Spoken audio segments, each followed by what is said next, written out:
Sir ते घरून 2 वाजता गेले सर. 2 वाजता गेले घरून आणि 3:05ला मला फोन आला, म्हणजे पोलीस पाटलांचा फोन आला बालगाव यांचाच फोनवरून फोन आला होता. त्यांनी सांगितलं बाबा त्यांचा अक्षरशः ते सिरियस आहे.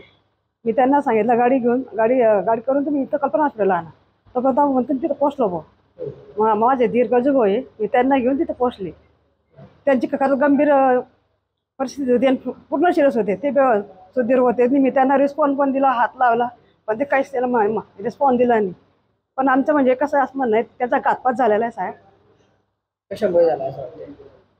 ते तर मी काही सांगू शकत नाही साहेब, पण त्याचा घातपात 100% झाला आहे. हो, कोणी केला असं वाटतं?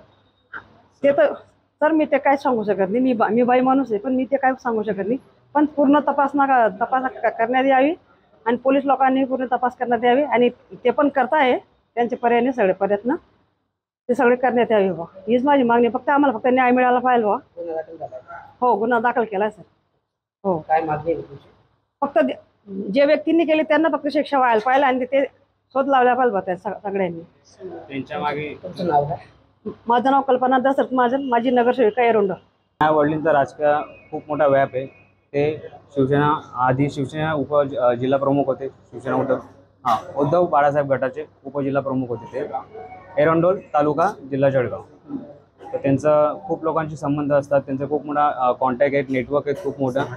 समाजकार्य खूप वेगाने त्यांचं चालत असतो. खूप समाजकार्य त्यांचं राबवतात. प्रत्येक कंडिशनमध्ये माझे वडील ॲक्टिव्ह असतात.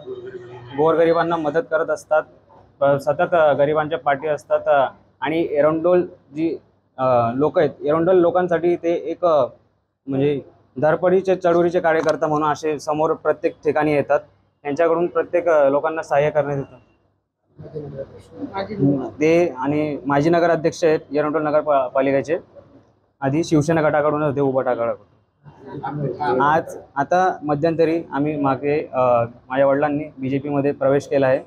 तर असं पण म्हणू शकतो आपण किंवा त्या प्रवेशानुसार विरोधकांना किंवा जे कोणी असतील माझ्या वडिलांना, आता आपल्याला कोणाला सांगता येत नाही कोणाच्या मनात काय असतं, काय दडलेलं असतं, त्याच्यावरतून पण होऊ शकतं. आता येणारी ही घटना खूप गंभीर आहे. याच्यामुळे माझ्या परिवाराला पण धोका असू शकतो. माझ्या वडिलांवरती एवढी भीती आहे, त्यांची क्रिटिकल कंडिशन आहे, त्या आज मरणाच्या दारात उभे आहे. तर आम्हाला ईश्वराचरणी आम्ही खूप प्रार्थना करतो की ते लवकरात लवकर बरे व्हावं आणि ह्या जे कट कारस्थान जे काही असेल, ॲक्सिडेंट असो किंवा कट कारस्थान असो, त्याच्यामध्ये सगळे दडलेलं समोर यावं. अधिकारी करून आम्ही खूप विनंती किंवा त्यांनी सखोल नाही अजून सध्या तरी आमचे जबाब काही घेतले गेलेले नाही आहेत. पण ते आम्ही सध्या तरी फिर्याद दाखल केली आहे सर. फिर्यादमध्ये आम्ही नोंद केली की हा ॲक्सिडेंट नसून घातपातचा प्रयत्न केला गेलेला असतो. आम्ही असे नमूद केले त्याच्यामध्ये. तसं तर काही सांगता येत नाही, पण असू पण शकतं. आपण पॉसिबिलिटीज नाही सांगू शकत तसं काही असतील तर.